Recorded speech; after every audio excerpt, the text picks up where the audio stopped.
وعد الله الذين آمنوا وعملوا الصالحات منهم مغفرة وأجرا عظيما আল্লাহ পাক রব্বুল আমিন বলেন, দুনিয়ার জমিনে দুইটি ব্যক্তির জন্য আল্লাহ পাক রব্বুল আমিন জান্নাতের ওয়াদা করে রেখেছেন এবং কিয়ামতের দিন তাদেরকে মাগফিরাতের ঘোষণা করা হয়েছে। সুবহানাল্লাহ। দুইটি ব্যক্তির জন্য কোন কোন ব্যক্তি বলে? দুইটি ব্যক্তির, একটি ব্যক্তির মধ্যে এই দুইটি আমল যদি থাকে ওই ব্যক্তিকে আল্লাহ পাক রব্বুল আমিনের সুসংবাদ দান করেছেন। এক নম্বরে হলো ওয়া'দাল্লাহু হাক্কুন, আল্লাহ তাআলা যে ওয়াদা করেছেন প্রত্যেকটি ওয়াদাই সত্য। আল্লাহ পাক রব্বুল আমিনের কোনো ওয়াদা মিথ্যা নয়। আল্লাহ পাক রব্বুল আমিন যে ওয়াদা করেছেন সমস্ত ওয়াদাই সত্য, ঠিক কিনা? এর মধ্যে কোনো সন্দেহ আছে কিনা?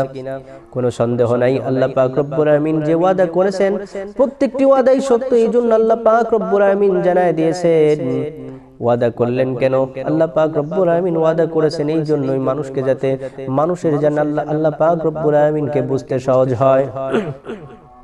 প্রিয় বন্ধুগণ আমার, আল্লাহ পাক রব্বুল আমিন এই জন্য জানায় দিয়েছেন ওয়া'দাল্লাহুল্লাযীনা আমানু ওয়া আমিলুস সলিহাত।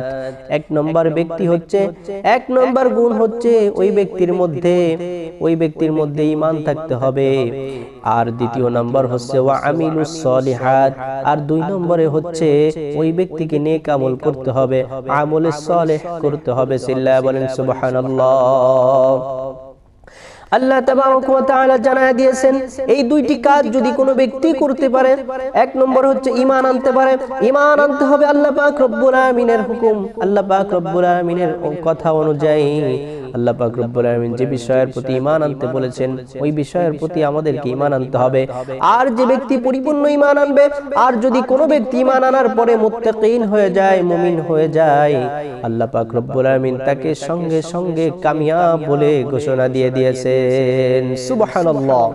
আল্লাহ তাবারক ওয়া তাআলা বলেন ক্বাদ আফলাহাল মুমিনুন, ক্বাদ অবশ্যই আফলাহাল মুমিনুন, যারা মুমিন হয়েছে তারা নিশ্চয়ই সফলকাম, তারা সফলগামী, তারা সফলতা অর্জন করেছে। সুবহানাল্লাহ। আর দ্বিতীয় নম্বরে হচ্ছে ওয়া আমিলুস সলিহাত, ভালো কাজ, নেক আমল করতে হবে। নেক আমল যে ব্যক্তি করতে পারবে আল্লাহ পাক রব্বুল আমিন তাকে এই সুযোগটা দান করেছেন। পৃথিবীর জমিনের কোনো ব্যক্তি যদি হিন্দু হয়, মুসলমান হয়, খ্রিস্টান হয়, বৌদ্ধ হয়, নাসারা হয়, ইহুদি হয়, কোনো ব্যক্তিকে আল্লাহ পাক রব্বুল আমিন টার্গেট করে কোনো কথা বলেন নাই। কিন্তু এইখানে প্রত্যেকটি ব্যক্তির জন্যই সমান অধিকার। হিন্দু হলেও যে অধিকার, মুসলমান হলেও সে অধিকার। সমস্ত বিষয়ের জন্য, সমস্ত মানুষের জন্য, যে যে ধর্মী হন না কেন, প্রত্যেকটি ব্যক্তির জন্য আল্লাহ পাক রব্বুল আমিন একই হুকুম রেখেছেন। যদি ওই ব্যক্তি আমলে সালেহ করতে পারে ঈমান সহ, আল্লাহ পাক রব্বুল আমিন কিয়ামতের দিন তাকে এই দুনিয়ার 10টি দুনিয়ার সমতুল্য একটি জান্নাতে কারিমা আল্লাহ পাক রব্বুল আমিন তাকে দান করে দিবেন। সুবহানাল্লাহ। আল্লাহ তাবারক ওয়া তাআলা বলেন দুনিয়ার জমিন সৃষ্টি করার পূর্বেই আল্লাহ পাক রব্বুল আমিন প্রত্যেকটি ব্যক্তির জন্যই এই 7টি দুনিয়া, 7টি আকাশ সমপরিমাণ একটি জান্নাতে কারিমা প্রত্যেকটি ব্যক্তির জন্যই লিখে রেখেছেন। কিন্তু দুনিয়ার জমিন থেকে পরীক্ষা দিয়ে, পরীক্ষায় উত্তীর্ণ হয়ে, পরীক্ষায় পাশ করে এরপরে আল্লাহ পাক রব্বুল আমিনের সেই জান্নাতের সার্টিফিকেটটা আমাদেরকে নিয়ে নিতে হবে। সুবহানাল্লাহ।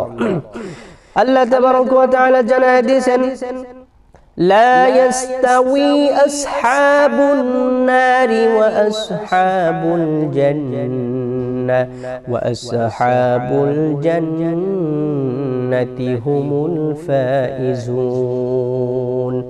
আল্লাহ তাবারক ওয়া তাআলা বলেন লা ইয়াস্তাউই আসহাবুন নার, যারা জাহান্নাম, ওয়া আসহাবুল জান্নাহ, আর যারা জান্নাতবাসী, যারা জাহান্নামবাসী ব্যক্তি কখনোই সমান হইতে পারে না।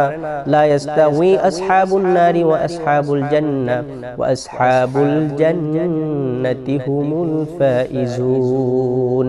আর যারা দুনিয়ার জমিন থেকে আল্লাহ পাক রব্বুল আলামিনের ইবাদত করে, আল্লাহ পাক রব্বুল আলামিনের দাসত্ব করে যারা দুনিয়ার জমিন থেকে জান্নাতের কারিমার অর্জন করতে পারলো, আল্লাহ পাক রব্বুল আলামিন বলতেছেন তারা কতই না ভাগ্যবান, কতই না উৎকৃষ্টবান লোক। চিল্লায়া বলেন সুবহানাল্লাহ।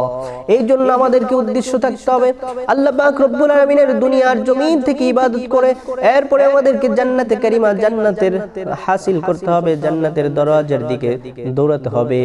আল্লাহ পাক রব্বুল আলামিন ইবাদত করতে বলেছেন।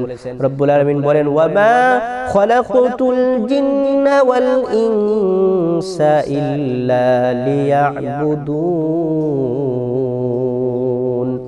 আল্লাহ পাক রব্বুল আলামিন বলেন দুইটি জাতিকে আমি আল্লাহ সৃষ্টি করলাম, দুইটি জাতিকে প্রেরণ করলাম আমি আল্লাহর ইবাদত করার জন্য। পৃথিবীর সমস্ত মাখলুক আমার ইবাদত করে, কিন্তু তাদের ইবাদত কখনোই আমি আল্লাহ পাক রব্বুল আলামিন শ্রেষ্ঠত্ব মনে করি না। মানুষ যদি আমি আল্লাহ পাক রব্বুল আলামিনের ইবাদত করে, ওয়ামা খালাকতুল জিন্না ওয়াল ইনসা ইল্লা লিয়াবুদুন, এক নম্বরে হচ্ছে জিন জাতি, জিন জাতি আর মানুষ জাতি আমি আল্লাহর ইবাদত করবে। ইল্লা লিয়াবুদুন, একমাত্র আমি আল্লাহর দাসত্ব করবে, অন্য কারো ইবাদত করবে না, অন্য কারো উপাস্য করবে না, অন্য কারো দাসত্ব করবে না। একমাত্র আমি আল্লাহ রব্বুল আলামিনকে রাজি সন্তুষ্ট করার জন্য আমি আল্লাহ পাক রব্বুল আলামিন আমার পায়ের মধ্যে সিজদায় লুটে পড়বে। এই জন্য আল্লাহ পাক রব্বুল আলামিন আমাদেরকে জানায় দিয়েছেন, হে দুনিয়ার জমিনের মানুষ, আমি আল্লাহ পাক রব্বুল আলামিন তোমাদের জন্য জান্নাত রেখেছি, জান্নাতের ওয়াদা করেছি। সুতরাং এবার জান্নাতটা আমি আল্লাহ পাক রব্বুল আলামিনের কাছ থেকে নিয়ে নেওয়ার দায়িত্ব হচ্ছে তোমাদের, ঠিক কিনা? আল্লাহ তাবারক ওয়া তাআলা জানায় দিয়েছেন। আচ্ছা, আপনাদের কাছে প্রশ্ন, বলুন তো জান্নাতের মালিক কে? আল্লাহ না, জান্নাতের মালিক আল্লাহ নয়, বরং জান্নাতের মালিক হচ্ছে আমরা, আর জান্নাত দেওয়ার মালিক হচ্ছে আল্লাহ। অর্থাৎ আল্লাহ পাক রব্বুল আলামিনের কাছে আমরা যে জান্নাতটা পাবো, এই জান্নাতটা আল্লাহ পাক রব্বুল আলামিনের কাছে জমা রয়েছেন। আমরা যখন ওই জান্নাতের উপযুক্ত হব, নিশ্চয়ই আল্লাহ পাক রব্বুল আলামিন আমাদেরকে জান্নাতটা বুঝায় দিবেন, ঠিক কি ঠিক না? দুনিয়ার জমিনে ক্রিকেট খেলা হয়, ফুটবল খেলা হয়, প্রত্যেকটি ব্যক্তি খেলে, একজন কিন্তু রেফারি হিসাবে নিযুক্ত থাকে। চিল্লায় বলেন ঠিক কি ঠিক না? ওই ব্যক্তি হচ্ছে সঠিক বিচারক, সঠিক বিচার করবেন। কোন পাশে গোল হইলো, কোনটা ছয় হইলো, কে আউট হইলো, এটা দেখার জন্য, নির্ণয় করার জন্য ওই ব্যক্তি থাকে, তার নাম হচ্ছে রেফারি। এই জন্য আল্লাহ পাক রব্বুল আলামিন বলতেছেন, আমি আল্লাহ পাক রব্বুল আলামিন যেহেতু সত্য, আমি আল্লাহ পাক রব্বুল আলামিন ওয়াদা যেহেতু সত্য, এই জন্য আমি আল্লাহ পাক রব্বুল আলামিন প্রত্যেকটি ব্যক্তির জান্নাত আমি আল্লাহ পাক রব্বুল আলামিন নির্ধারণ করে রেখেছি। অর্থাৎ জান্নাতের মালিক হচ্ছে আমরা, আর জান্নাত দেওয়ার মালিক হচ্ছে আল্লাহ পাক রব্বুল আলামিন। সুতরাং আমরা দুনিয়ার জমিন থেকে এমন আকীদা লালন করব, এমন ইবাদত করব আল্লাহ পাক রব্বুল আলামিন যেন প্রত্যেকটি ব্যক্তিকেই দুনিয়ার জমিন থেকে ইবাদত করার পরে আমাদেরকে জান্নাতে কারিমা দান করেন। আমিন।